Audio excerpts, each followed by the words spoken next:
Tracy, and already I kind of got ripped. Tyler. You were in Tracy. Tracy was the last couple days. Sorry.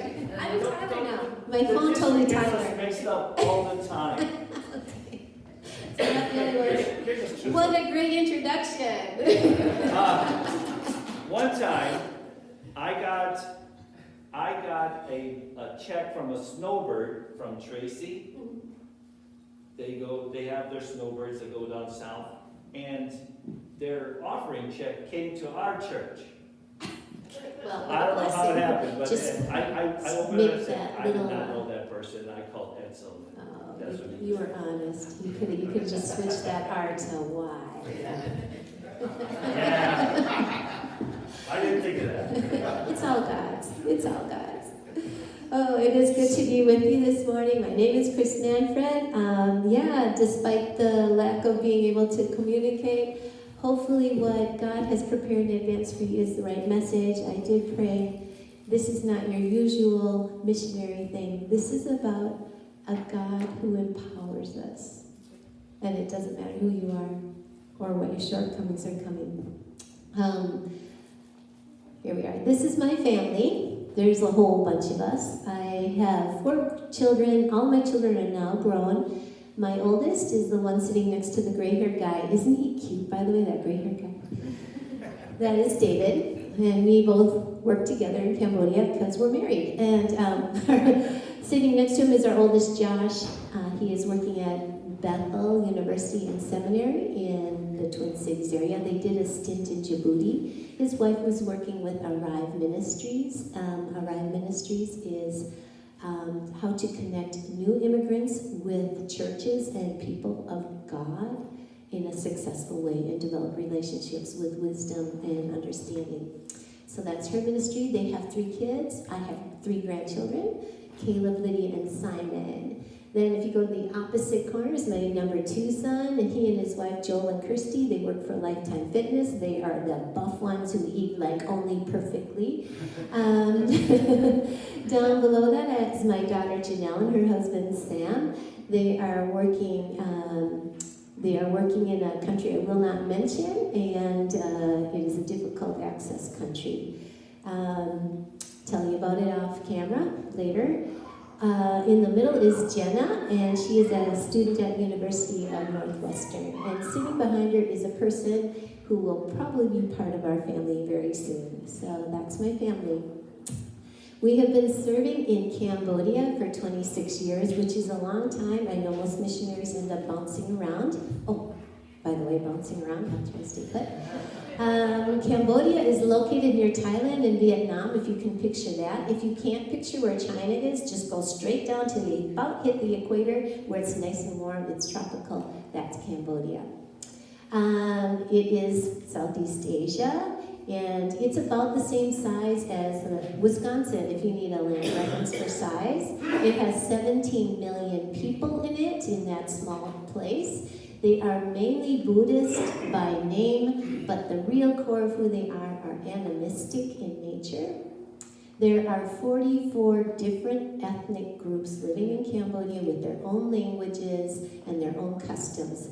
That is a lot of people to reach, because that is what reaching the entire world, the Great Commission, is about. All ethnos. We say nations, thinking in our mind country. It's not a geographical border, it's an ethnic border that God wants us to reach. So our job in Cambodia is quite big. I'm going to give you slight history, we'll go through it quick. Our theme this year is all of Jesus for all the world. And Jesus is huge, and we want to give them all of Jesus. In Cambodia, it actually started almost 100 years ago. The very first missionary ever on the planet went to Cambodia. His name was Arthur Hammond. And his first job was to begin translating the Bible as he tried to work this very hard soil. At that time, Cambodian soil was so rocky, their hearts were so hard. The gospel was like pulling boulders, and it took a really long time.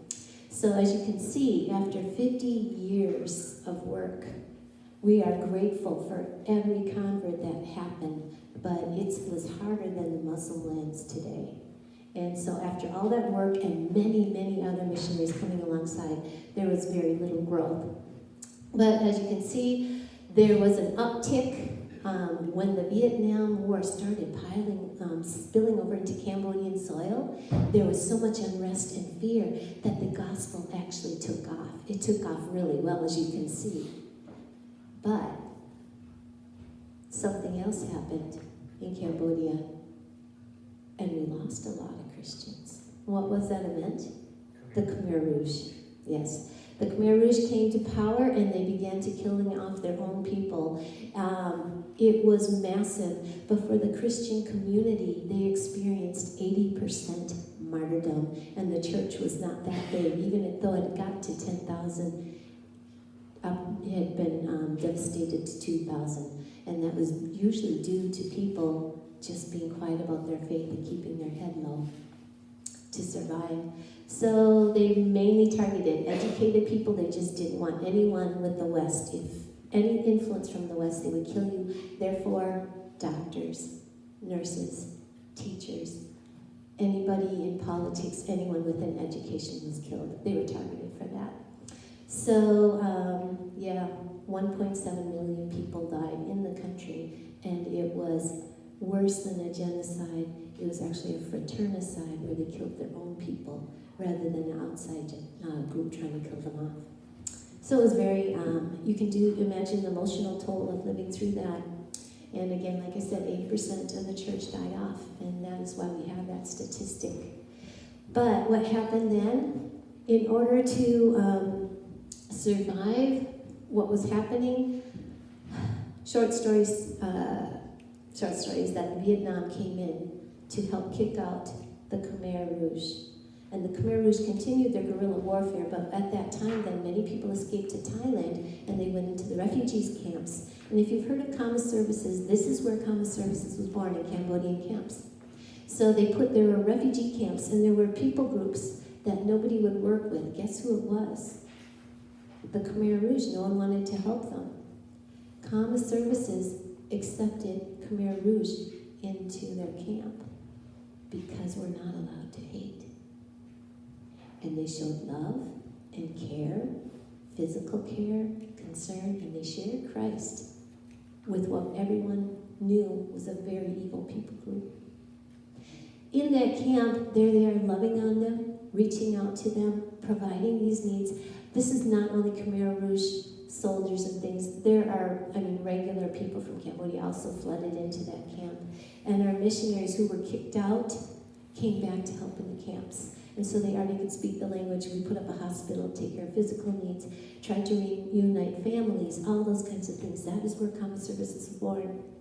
We had no idea that refugee camps would become a very fertile soil for the gospel, because that is what happened. In the refugee camps, people began turning to Christ by the ton, and a lot of them were allowed to go out to other countries then.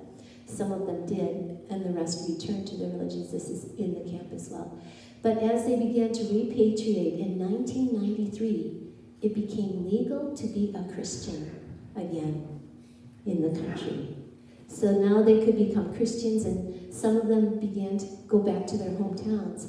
And if you are a Christian and you found something as awesome as Jesus, the living God who created the world, who saw everything evil and hated it, and he cared about them, they were excited about God. They began to bring it back to their own villages.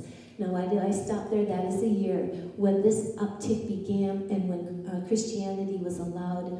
In 1994, towards the end of the year, when we did our interview to go overseas, we did not know where we were going. And they actually appointed us to nowhere. And during that week, the first missionary visa was opened up. And so they said, would you be willing to go to Cambodia? And I said, a war country? Yipes. Okay. God, if this is it, just make it count for you. I want to go where nobody has had the chance. And as you can see by the numbers, not many people had the chance yet. So we left, and I had no idea when we left, this is all we saw, did not know if we would experience hard soil again. But I'm going to show you what happened during that time that we were there. Okay, I had to change the scale in case you're wondering why did it drop, because this is what it looks like now.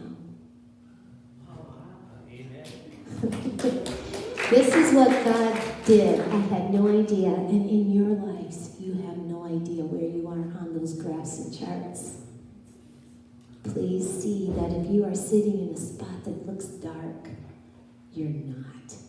God can take off at any time. Always be ready, always be willing. So, I'm going to tell you a little bit about my story about getting there, because lest you think that I did that was God. I want to show you who God chooses to use. This is a story not about me being good at all. This is a story I want to tell you. This is real and this is actual. To become a missionary with the Alliance, you go through all their hoops. You've probably heard about them. They are pretty strict with who they send over. I have no idea why God chose me in the first place. This is why I still cried. I kind of was wrecked before the service, and that's okay. Every time I hear about God being so gracious and saving someone like me, it's too much for me. So that's part of my story. Why did he choose me? I'm nothing. So during all these hoops that we were jumping through to become missionaries, the coolest one was this one called the Malat test. A Malat test tests your ability to learn a new language. That's kind of important if you're going to share Christ in another language, isn't it? So this is an important test, and it has to do with your placement in countries. So David and I, we went into this room, and we took this test, and it was like the coolest thing I had ever done. Wow, this is fascinating. I'm secretly thinking, this is so cool. What if I'm way better than my husband? Because, this is awesome. And what if I'm so much better than him, knowing he has a little bit of ego there, that we might be competitive, and how do I encourage him? This is my first thought. And then right away they told us, please wait in the room, you'll get your results right away. So we waited there, and we were talking about it, and we're really excited, because I'm thinking, yeah, this is great. So we get the envelopes. David opens this up first, and it's like, boop, boop, boop. He's 85%. That means, according to a grade scale, 90 is an A and above. Those are the difficult languages. B is also very, very hard. And it's yay, honey, you got one of those good scores. I'm so proud of you. And C is just, you just got to get 70%. That's it. Then, so I opened up my envelope. I got a 35. I'm not even half of an F there. It's I think if I had randomly checked off the boxes, I would have gotten a higher score. But right away I said, well, so God knows every language. If God has called me to be a missionary, and if God wants me to have the language, and if God goes ahead and prepares all the work for me to do, if this is part of his will, he'll do it. That was my first thought, which is a scary thought. But into my brain popped the living word of God, and it was a weird story I had only read once. It comes from Numbers 22. It was about a donkey that spoke. And I went, got it. I'm the donkey, God, aren't I? I get it, God, you're affirming my thoughts that you made a donkey speak, and a donkey's tongue is thick, and it's not made for speech, and at least I'm human. Thank you, Jesus. So I knew he would work. I also kind of expected to arrive on the spot and get the gift of tongues, but that wasn't the case. I went there and I worked very hard, and I listened so much more than I could speak, and I'm glad he kept me silent for a while. But did he do it? He did. In fact, kind of ironically, they asked me to become the one in charge. After just a few years there, we were allowed 2 years of language study, and they asked me to become the language advisor for our team as we welcome new people on. When people hear me on the phone or were looking up and they heard me speak, they didn't know I wasn't Cambodian. They thought, this is how God does it, guys. Do you hear? It wasn't me, I'm the 35, but our God isn't. Please be empowered by that. Do you see? He does that for every one of his people. And there are millions of stories. 2 fish, 5 loaves has become the mark of my life. And the reason I told this story is because everything God asked me to do in Cambodia, I had no clue. I didn't know, I don't have the background, but God, if you prepared it, do it through me. This is the story of my life. This is the story of your life. Just trust Him with it. 2 fish and 5 loaves, you already know what the story is, so I'll just tell you, in case you got some kids in here. The story of 2 fish and 5 loaves is that Jesus was out teaching, and He was an amazing teacher. He knew the hearts of people, and He could speak directly to it. He still does today, by the way. And so He became quite known, quite heard, and no, He didn't have a YouTube channel. He was just doing miracles. He was saying incredible things. People wanted to come here. They were drawn to Him, but He was physically tired and worn out, so He would try to run away. And one time when he just heard that his cousin was killed, John the Baptist, he wanted to go to a lonely place, so he began to retreat to a lonely place, but people followed him. And he didn't have that time. And so He had compassion on them, even though he was exhausted, and He began to teach them. And they just kept hanging out all day, all day, all day. They just kept hanging out. And they hadn't eaten, and they were hungry. In fact, they were hangry because you know they were hangry. Do you know this term? They were hangry because the disciples came up to Him and said, Jesus, send them away. I'm starving. And we don't have food to feed them. Send them away. And Jesus said, no. If I send them away right now, they're going to faint on the way back because they haven't eaten. I can't feed them with what you have. And who responded? There was a boy. Think of a boy with a backpack who had stuffed 5 loaves and 2 fish. Maybe slept on it. Probably sandy, a little broken up. This is a boy's offering. It's not perfect. And the boy wasn't stupid. He saw the crowds. He knew what he had in his backpack wasn't enough. Just like I knew what I had in my backpack wasn't enough. And it doesn't matter. Because God wants us to trust Him to do things. When you take your little amount, which isn't enough, it isn't adequate, doesn't make sense. Where we're weak and broken, this is where He becomes God and takes up all the rest. Do you get it? So what happens? A little boy offered his imperfect offering to Jesus, who blessed it. And then as they handed it out, it became more and more. And people were, think about hungry people, how they eat. Do they eat slowly, little by little? No, they eat like pigs, and there's crumbs flying off to the right, to the left, all over the place. In fact, there were so many crumbs left over, there were 12 basketfuls as they picked them up and saved them. Leftovers. Yeah, that's our God, guys. In fact, most of the time, I think our tendency is to say, okay, I'll take what I have, my 2 fish and my 5 loaves, 5,000, okay. And you tell them, line up, everybody. And you take out your big hacking knife and you start chopping it up. Here's the crown for you. Don't ask for any more. That's enough. That's what we want to do. That's not what He's asking. Guys, He's saying, tell them, it's not enough. I don't have the wisdom like you got. I don't know what to do. I'm overwhelmed. Oh, here's my offering. Everything I have, Lord, take it, and now you do it through me. That's how we do it. That is the life of faith. So, practically speaking, my entire career has been full of it, but I'm only going to talk about the last 3 years and how it continues to apply over and over. My first job, having no experience in hospitality world, as in hotel services, the team decided we really needed to have a guest house. And so I didn't quite get that call, but they told me to do it because nobody else wanted it, basically. My husband is the field director, and so we are to serve our entire team as part of it. This is part of what I got because our houses were shrinking. We couldn't house our team members. Our team kept growing, and prostitutes would knock on the doors at night and force their way in if you stayed in a hotel. So our team said, please put up a guest house. And I went, okay, God, if this is from you, show me what you want. And in my heart stirred the thought,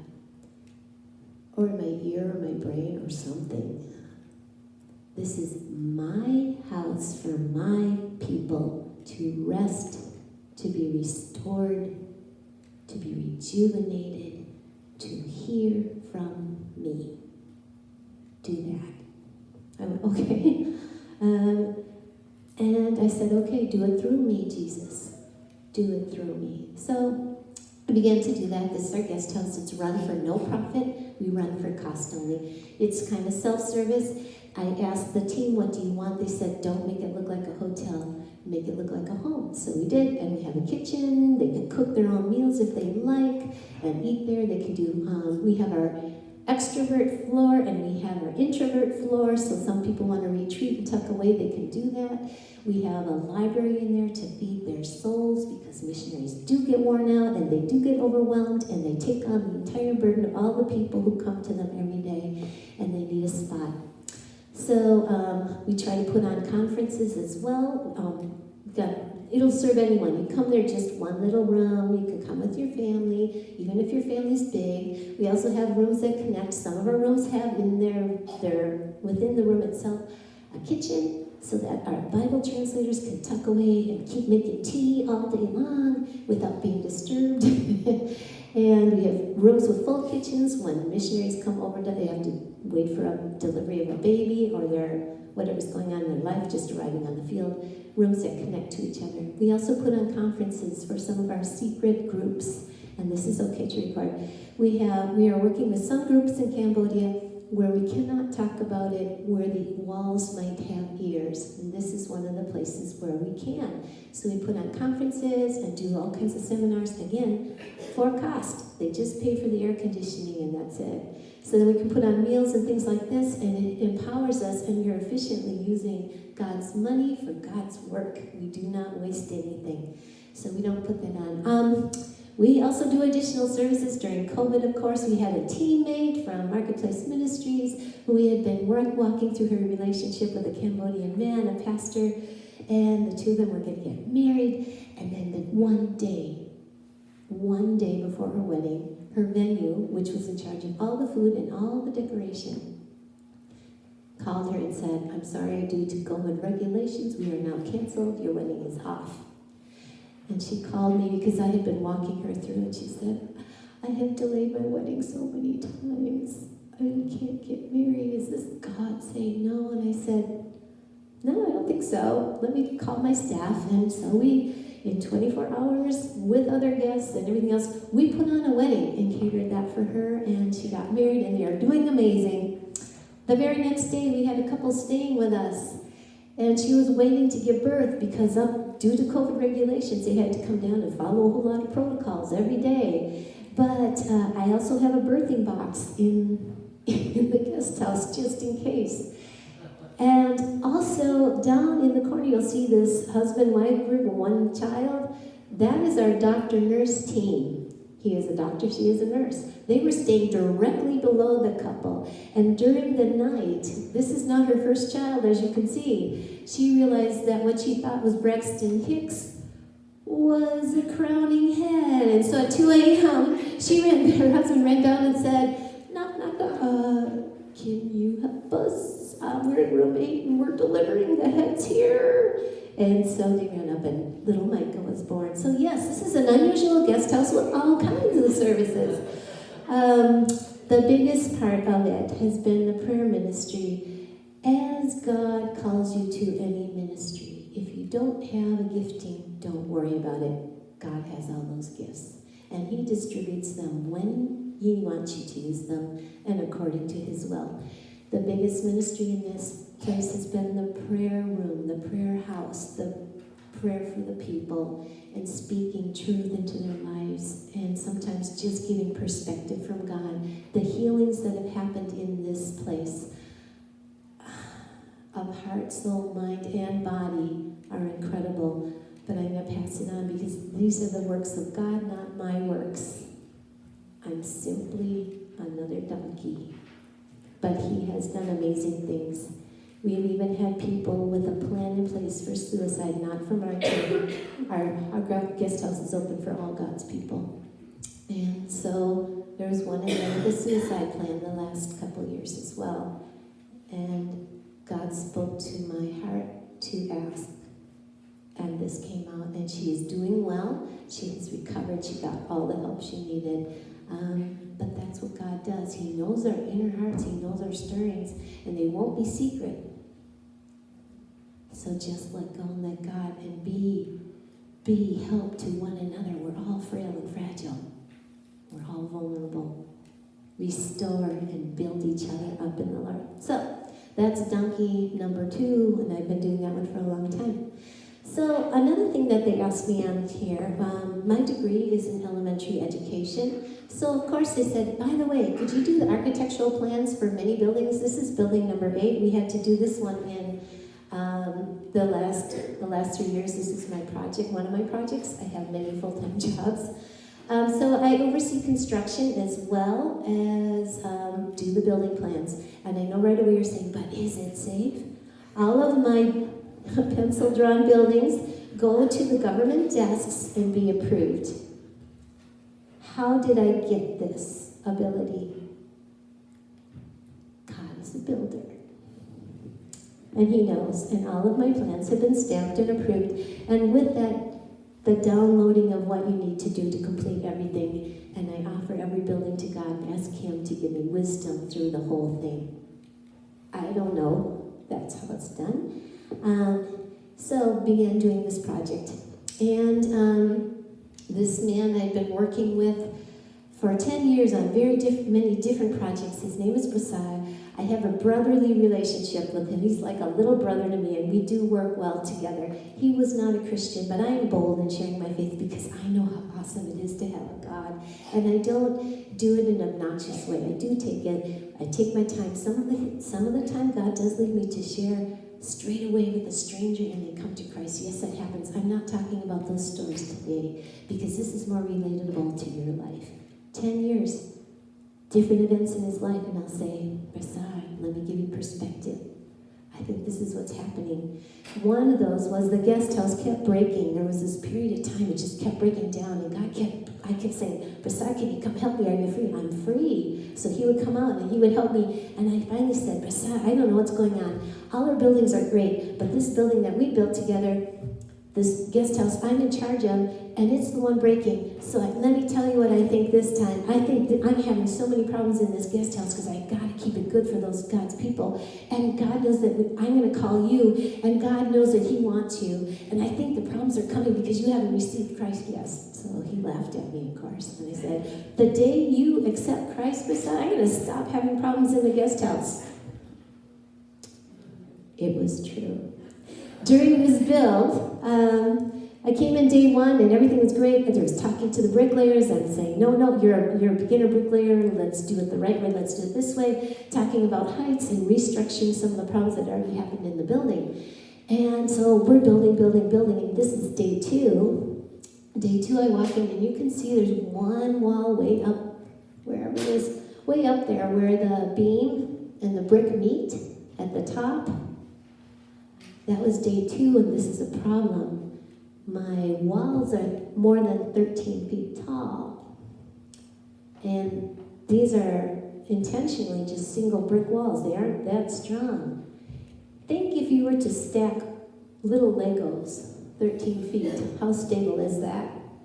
So I thought, God has already given me knowledge about how to do this right, and you just did it wrong. So I'm standing with Prasad, and I said, what? They already built up that high? He said, yeah, they had already done it before I got here too. And so I was like, okay, we got to take those down. We got to put in our mid-wall beams. We got to reinforce it and attach it back to the pillar, or this isn't stable. I know that's kind of like too much information. Point is, it had to happen, or the buildings or the walls could fall down. So here I'm walking around talking to all of them, and there's one persistent bricklayer, and I said, you got to put the mid-wall beam in. They don't want to do it. They're talking about money, and I said, you'll get paid more because you're going to do it right, and now it's going to take you longer, and it's going to, don't worry about money, you'll get it. So I finally got them all convinced, except for one who kept building, and he was now 5 layers above where I told him. And I went up to him and I said, wait, I told you to stop. The cement's still wet. Just take it down. We'll reuse the brick. Don't worry, we won't waste anything. And he defiantly looked at me and mudded up another brick and went plop. And I said out loud, with Prasad standing next to me, "Oh, Jesus, help me. If I'm wrong, fight for your building. If I'm not wrong, fight for your building. And if I am wrong, help me to know what to do. I need wisdom from you." So while I'm standing there, a gentle breeze blew over my face and knocked down the wall. And Prasad said, "What?" 2 months later, he became such an amazing witness for Christ. I have never seen someone take off from the moment he actually said, "I will belong to you. I do believe in you. And I'm going to tell everybody." He took off like wildfire. He was way beyond what I ever could imagine. And he sat out, he said, "I got to get baptized because I just got to tell the whole world." And he continued to do it. It wasn't just at his baptism. Every time he went out to eat, because his wife was not living with him at that time. He was on this construction site. And he's like, "Okay, I got to go get breakfast." And I told the lady that was sitting there all about Jesus and what he does. And the guy is phenomenal. So his life hugely changed. We finished the building, and it isn't about a building, of course. It is about the students living in this building. This building was our urban training center. It's a discipleship center.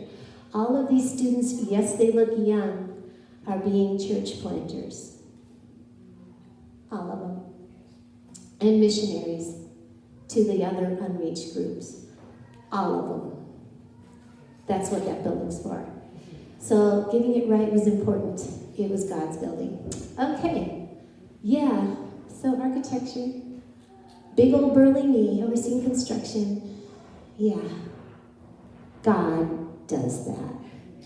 Yeah. So, number 3. I was asked. I bumped something. Can you hear me okay? Oh, I'm back. Okay, next thing, another area I don't know what I'm doing, as is usual. I am now giving a theme to my life. My theme of my life is that sometimes God asks you to do things you don't know what you're doing. And sometimes the power goes out on microphones. But if it comes back on, I'll just tap occasionally. But can you all hear me okay? Yeah. Okay. Well, then we won't use this. Next area was working with the Addiction Center. It looks like we blew power here, so I won't even show you the pictures, which is okay. We had a number of people starting to ask for someone to work with all the addicts in Cambodia. Yeah, we have a lot. What kind of addicts? All kinds. Addicts to everything. Alcohol was always around. We have all kinds of drugs. Meth. Are we back on? I don't see the picture. Oh, okay. So, so we're working with addicts there, and the ministry was handed to me when it wasn't quite 1 year old because the missionary in charge had to go on home assignment. So, although I was doing a building project and although I run a guest house, which are all very full-time, I also became the one to oversee the Addiction Recovery Center. And long story short, it's a house, a residential program where the people come in and do life together 24/7. Our lead couple, I don't have it back. I'm going to try this as a go back. Yeah, there they are. My main thing is to support this couple who live there 24/7 with the addicts. We do not switch people. Everyone lives together. They do life on life. Jesus is introduced for the powerful God He is, who cares about every area of their life, who hates the horror and the evil that has been done to these people. We want to equip every addict, not just to be free, but to release those chains from everybody else, and to be able to carry this out and do it to their friends they've known, because addicts matter to God. Those who have been abused, have been forgotten, have been hated, have been unwanted, who have things in their life that they are ashamed of, He wants them. So I went there, and it has been my privilege. I have more pictures. This is not all our addicts, but I wanted to highlight a couple. The ones you can see have given me permission tell their stories, but I decided instead of telling all of them, I would tell you Srimao's. Srimao totally gave me permission, and she even did video for me about her life. She came in to our home, and you can see right now the door is open, and that was the first thing she noticed. The gate, there's a gate in Cambodia, everybody has gates. Thieves are a big deal there. In fact, most of the addicts are thieves when they come in too, because that's how you sort of have it. So she came inside, and we had an open gate, and it wasn't locked. She could see we had an open door, and that made her feel welcome. She walked in, and it was kind of not the prettiest building at the time she first came in. I was just starting, and I met her, and we welcomed her in as a client, and she looked around and said, I could live here, but if you have any locks on any of the doors, could you please take off the door handles? Because I have been so tortured in locked rooms. So we said, we can do that for you, and we took all the locks off of every door. And she came in with her 2 children.